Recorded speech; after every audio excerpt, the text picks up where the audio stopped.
नमस्ते बच्चों।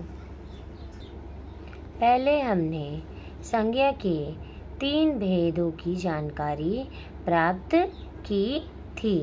पहला है व्यक्तिवाचक संज्ञा, दूसरा है जातिवाचक संज्ञा, तीसरा है भाववाचक संज्ञा। इनकी परिभाषाओं की और उदाहरणों की हमने जानकारी प्राप्त की थी। आज हम अभ्यास करेंगे, संज्ञा शब्दों पर गोला लगाएंगे, अर्थात संज्ञा शब्द को पहचान कर उस पर हम गोला करेंगे। तो पहला है अमन आज विद्यालय नहीं आया। अमन क्या है? नाम है, तो अमन पर हम गोला लगाएंगे।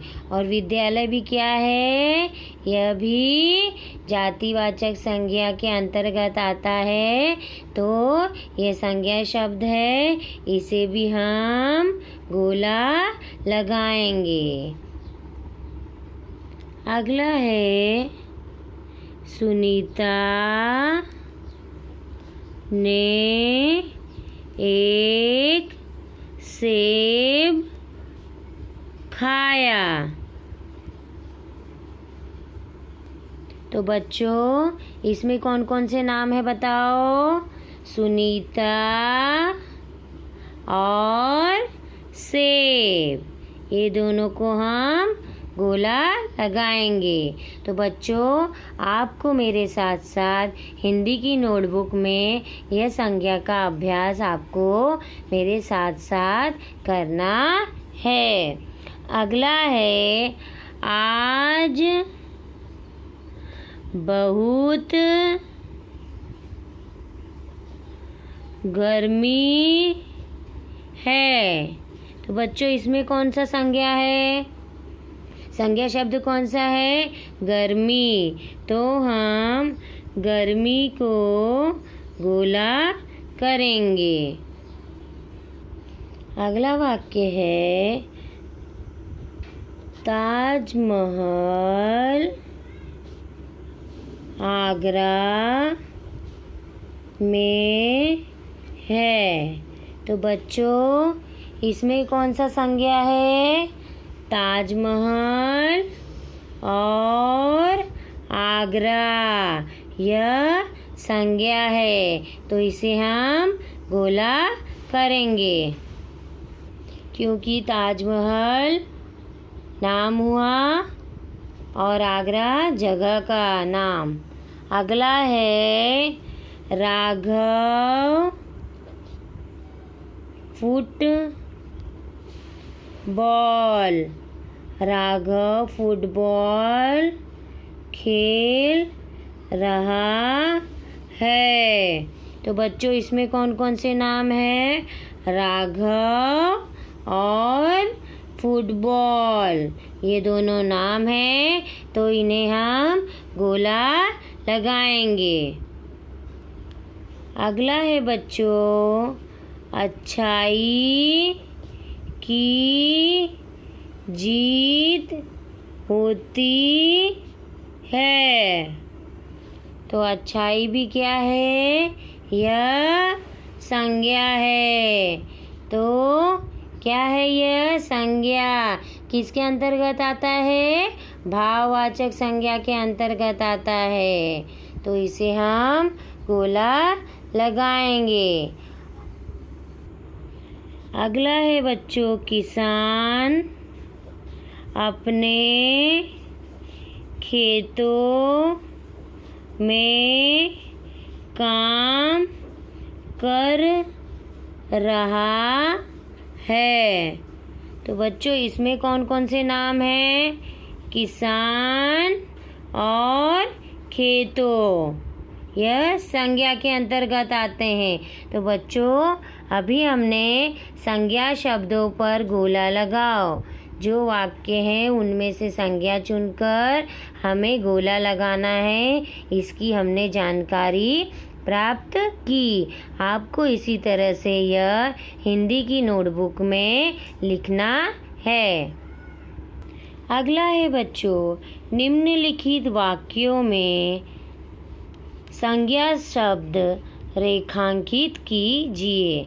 अर्थात निम्नलिखित वाक्यों में से संज्ञा शब्द रेखांकित करना है, उसके नीचे अंडरलाइन हमको करना है। तो देखो बच्चों, पहले हमने संज्ञा शब्द को पहचान कर उस पर गोला लगाना सीखा। अब हम संज्ञा शब्द को पहचान कर उसके नीचे अंडरलाइन अर्थात रेखा खींचेंगे। तो इस तरह से बच्चों हमको संज्ञा पहचानने आना चाहिए। तो पहला है मोर नाच रहा है। तो इसमें संज्ञा कौन सा है बच्चों? मोर। तो मोर के नीचे हम इस तरह से रेखा खींचेंगे। आपको भी इस तरह से यह हिंदी की नोटबुक में मेरे साथ साथ लिखते हुए जाना है। अगला है माँ जयपुर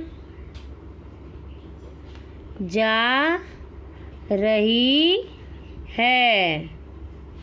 माँ कहाँ जा रही है? जयपुर जा रही है। इसमें कौन कौन सा संज्ञा है बच्चों, बताओ। हमने 3 संज्ञा पढ़े हैं ना। तो पहला है माँ, दूसरा है जयपुर जगह का नाम, इसके नीचे हम अंडरलाइन अर्थात रेखा खींचेंगे। अगला है इतनी दूर चलकर मुझे थकावट हो गई। तो चलने से क्या हो गई? हम थक गए। तो थकावट क्या है? वो भाववाचक संज्ञा के अंतर्गत आता है। तो इसके नीचे हम रेखा खींचेंगे। यह संज्ञा शब्द है। अगला है राजीव बस से उतर। राजीव बस से उतर। राजीव क्या नाम है? यह किसका नाम है? गाड़ी का नाम है। तो ये दोनों संज्ञा है। अगला है बच्चों माली पौधे लगा रहा है। तो इसमें कौन सा संज्ञा है बच्चों? माली और पौधे दोनों संज्ञा के अंतर्गत आते हैं। अब हमने क्या सीखा बच्चों? निम्नलिखित वाक्यों में से संज्ञा शब्द रेखांकित करना हमने सीखा। इस तरह से यह भी आपको हिंदी की नोटबुक में लिखना है। तो बच्चों, अब हम निम्नलिखित वाक्यों में से रेखांकित संज्ञा के भेदों के नाम लिखिए। अर्थात वाक्य दिए होंगे, उसके नीचे अंडरलाइन रेखा खींची होगी। हमें पहचानना है कि वह कौन सी संज्ञा है। अर्थात वह व्यक्तिवाचक संज्ञा है कि जातिवाचक संज्ञा है कि भाववाचक संज्ञा है। तो सबसे पहले है बचपन सबसे अच्छा समय होता है। अब किसके नीचे रेखा खींची हुई है? बचपन के नीचे। बचपन सबसे अच्छा समय होता है। तो बच्चों बचपन यह किसके अंतर्गत आता है? भाववाचक संज्ञा के अंतर्गत आता है। अवस्था दशा बताई गई है बचपन, तो ये किसके अंतर्गत है? भाववाचक संज्ञा। तो हम इसे कैसे लिखेंगे? जिसके नीचे अंडरलाइन किया हुआ है वह हम शब्द लिखेंगे बचपन, और यहाँ लिखेंगे कौन सी संज्ञा है? भाववाचक संज्ञा।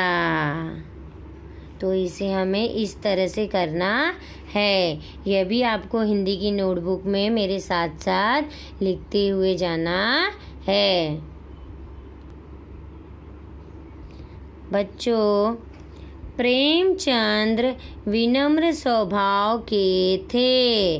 तो प्रेमचंद के नीचे अंडरलाइन किया हुआ है।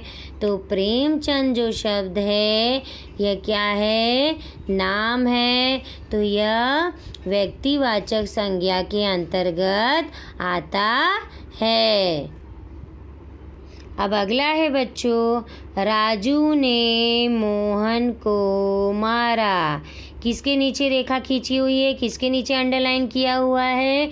राजू और मोहन। हाँ, ये बच्चों क्या है? यह दोनों नाम है। तो ये किसके अंतर्गत आएगा? यह भी व्यक्तिवाचक संज्ञा के अंतर्गत आएगा। तो हम कैसे लिखेंगे? राजू व्यक्तिवाचक संज्ञा और मोहन भी क्या है? व्यक्तिवाचक संज्ञा। ये दोनों किसके अंतर्गत आते हैं? व्यक्तिवाचक संज्ञा के अंतर्गत आते हैं। अगला है बच्चों, कोयल मीठा गाती है। तो बच्चों, कोयल और मीठा दोनों के नीचे रेखा खींची हुई है। तो यह कौन सी संज्ञा है? यह अलग अलग संज्ञा है। कोयल नाम है, हाँ, तो यह व्यक्तिवाचक संज्ञा होगा। और ये मीठा अर्थात कैसा गाती हो? हमारे मन में क्या भाव प्रकट हुए कोयल के लिए? कि वह बहुत मीठा गाती है। तो यह भाववाचक संज्ञा होगा। तो हम क्या लिखेंगे? कोयल व्यक्तिवाचक संज्ञा, व्यक्तिवाचक संज्ञा, और मीठा जो है वह भाववाचक संज्ञा होगा।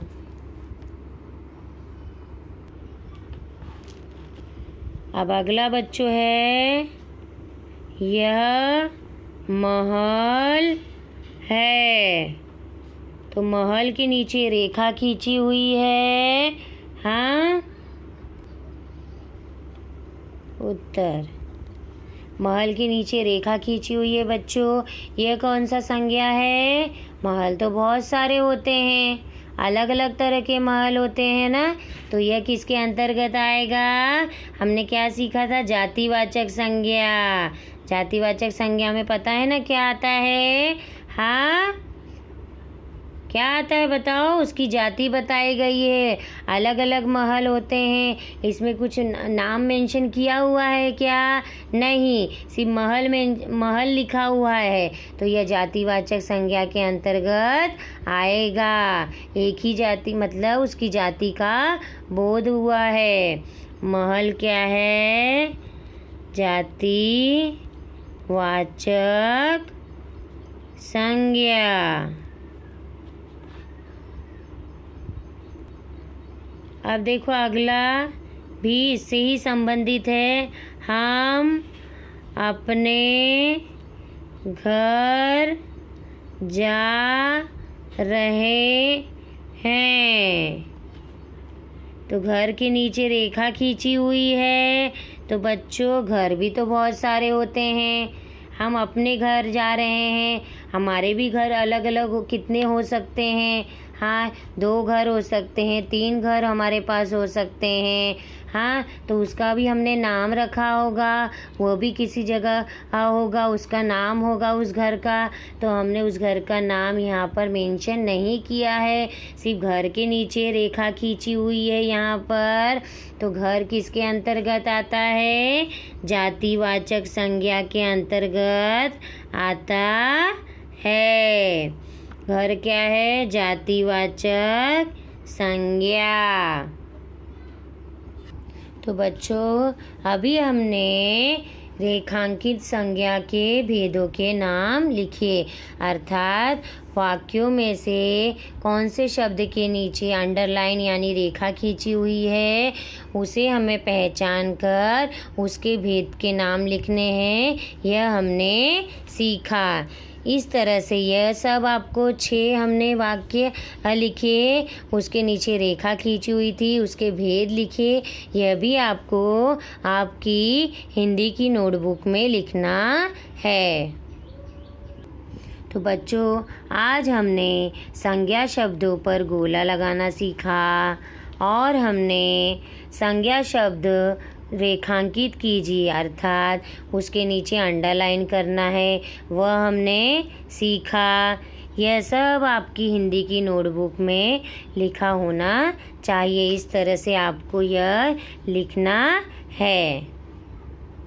और हमने रेखांकित संज्ञा शब्दों पर के भेद पहचानना भी हमने आज सीखा। इन सब की हमने आज जानकारी प्राप्त की। धन्यवाद बच्चों।